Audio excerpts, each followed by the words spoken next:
ఒక్కసారి కొమ్మూరి గోల్డ్ కి కాల్ చేయండి. తాకట్లో ఉన్న మీ బంగారాన్ని విడిపించి మార్కెట్ ప్రైస్ కి వాళ్ళు కొనుక్కుని మిగతా డబ్బులు మీకు ఇచ్చేస్తారు. హాయ్ హలో నమస్తే, వెల్కమ్ టు అవర్ ఛానల్. నేను మీ చార్మి. హయత్ నగర్లోని ఆర్టీసీ కాలనీ దగ్గర ఒక ఘోరం జరిగింది. అసలు ఏం జరిగింది ఏంటనే డీటెయిల్స్లోకి వెళ్తే, ఓ అమ్మాయి గవర్నమెంట్ వైద్యకి సంబంధించి గవర్నమెంట్ కళాశాలలో ఎంబీబీఎస్ చదువుతుంది.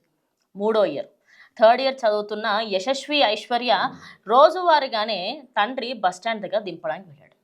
వెళ్ళి రోడ్ క్రాస్ చేయించారు.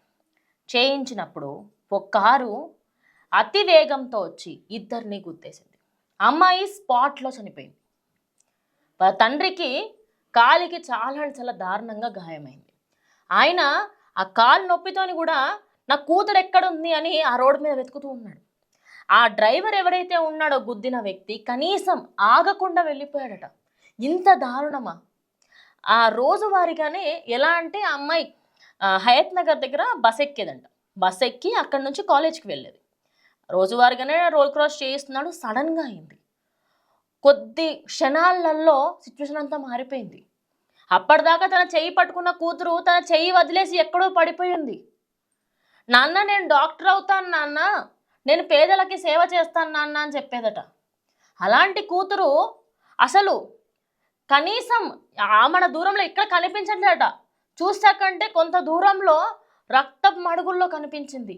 తండ్రి ఆవేదన ఏ లెవెల్లో ఉండుంటుంది ఒక్కసారి ఊహించుకోండి.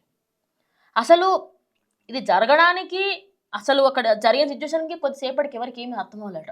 వెంటనే అక్కడున్న హాస్పిటల్కి తీసుకువెళ్తే అప్పటికే చనిపోయిందని పోస్ట్మార్టం చేసి ప్రజెంట్ ఉస్మానియా హాస్పిటల్లో విగత జీవిగా పడింది.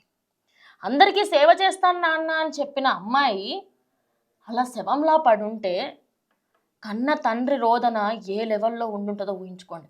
ఆయనకి కూడా కాలు తీసేయాలి అని చెప్పారట. ఫస్ట్ ఆయనని ఒక హాస్పిటల్కి తీసుకెళ్ళిన తర్వాత, సన్ రైజ్ అనే హాస్పిటల్ తీసుకెళ్ళిన తర్వాత, దాని తర్వాత నీలందరి అని చెప్పేసి ఇంకొక హాస్పిటల్ ఏదో ఉంది, అక్కడికి తీసుకెళ్ళడం జరిగింది. సెకండ్ హాస్పిటల్లో ప్రజెంట్ చికిత్స పొందుతున్నారు. ఆయన నా కూతురు ఎలా ఉంది అన్న ఆవేదన ఆ మనిషిలో చూస్తే అసలు ఎవరికైనా కళ్ళలో వాటర్ వచ్చే లెవెల్లో ఉందండి. ఆయనకి కాలు తీసేయాలని చెప్పారంట. అయినప్పటికీ కూడా నేను నా కూతుర్ని చూడాలని రోధిస్తూ ఉన్నాడట. ఇక వాళ్ళ బంధుమిత్రులకు అడిగితే తెలిసింది ఏంటి అంటే, ఆ వ్యక్తి ఎవరైతే ఉన్నారో రోజువారీగానే వాళ్ళు రోడ్ క్రాస్ చేస్తూ ఉన్నారు. గుద్దేసి కనీసం ఒక సెకండ్ కూడా ఆగకుండా స్పీడ్గా అలానే వెళ్ళిపోయాడట. అయితే ఆ నంబర్ ఏదైతే దొరికిందో, కార్కి సంబంధించిన నంబర్ దొరికిందని, అదేవిధంగా కొన్ని డీటెయిల్స్ కూడా దొరికాయని తెలుస్తుంది. కానీ జస్ట్ ఇమాజిన్ అండి, అసలు చావు అనేది ఎట్లా వస్తుంది ఏంటి? కళ్ళ ముందు కన్న కూతురిక లేదు అని తెలిస్తే ఆ తండ్రి బాధ ఏ లెవెల్లో ఉండుంటుంది అనేది నేను నిజంగా అసలు నాకు చెప్తుంటేనే నా కళ్ళ నీళ్ళు వస్తున్నాయి. ఇలాంటివి ఈ ర్యాష్ డ్రైవింగ్, తాగి నడపడాలనేటివి రోజు రోజుకి పెరిగిపోతున్నాయి.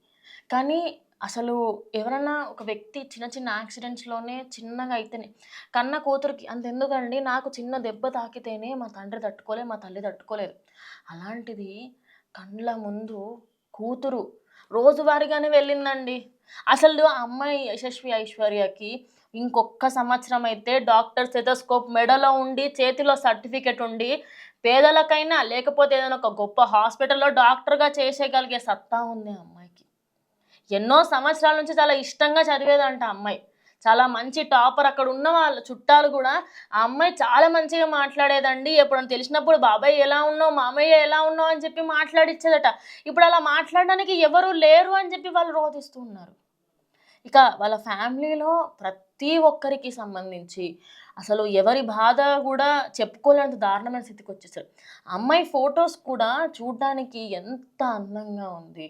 ఆ అమ్మాయి చదువులో కూడా సరస్వతి దేవి లాంటిదంట. మరి అలాంటి ఆవిడకి లేదు అంటే జీర్ణం చేసుకోవడం, చెప్తున్న నాకే ఇలా ఉంటే వాళ్ళ ఫ్యామిలీ మెంబర్స్ అందరికీ కూడా నేను నిజంగా ప్రగాఢ సానుభూతి తెలుపుతున్నాను. ఇంకా ఇలాంటివి జరగకూడదు. అండ్ అదేవిధంగా మనకి ఎన్ని స్పీడ్ లిమిట్లు ఉన్నా ఈ ర్యాష్ డ్రైవింగ్ ఏదైతే ఉందో దీనివల్ల ఎన్నో ప్రాణాలు పోయాయి. కానీ ఈ సిచ్యువేషన్ చూసిన తర్వాత మాత్రం అసలు నాకు మాటలు అయిపోయాయండి. మాటలు కంప్లీట్ అయిపోయాయి. నాకేం మాట్లాడాలనో కూడా అర్థం కాలేని పరిస్థితి. అంత దారుణమా? నడి రోడ్డు పైన ఆమె పోస్ట్‌మార్టం చేసి ఉస్మానియా యూనివర్సిటీలో పడి ఉంది. అసలు జస్ట్ ఇమాజిన్ తండ్రి రోదన ఏ లెవెల్‌లో ఉండుంటది. ఇప్పుడు ఆయనకు కూడా ఇప్పుడు కాలు లేదు. మరి పోలీసు దీనిపైన ఎలాంటి చర్యలు తీసుకోబోతున్నారు, ఏంటి అనేది కొద్ది రోజుల్లో బయటకొస్తుంది. సో, ఇలాంటి సంఘటనలు మరి ఇంకేవి జరగకూడదని మనం అందరం కూడా కోరుకుందాం. సో, ఇక ఆ అమ్మాయి తిరిగి రాని లోకాలకైతే వెళ్ళిపోయింది. సో, ఇది ఇవాళటి వీడియో. ఇంకో వీడియోతో మళ్ళీ కలుస్తాం.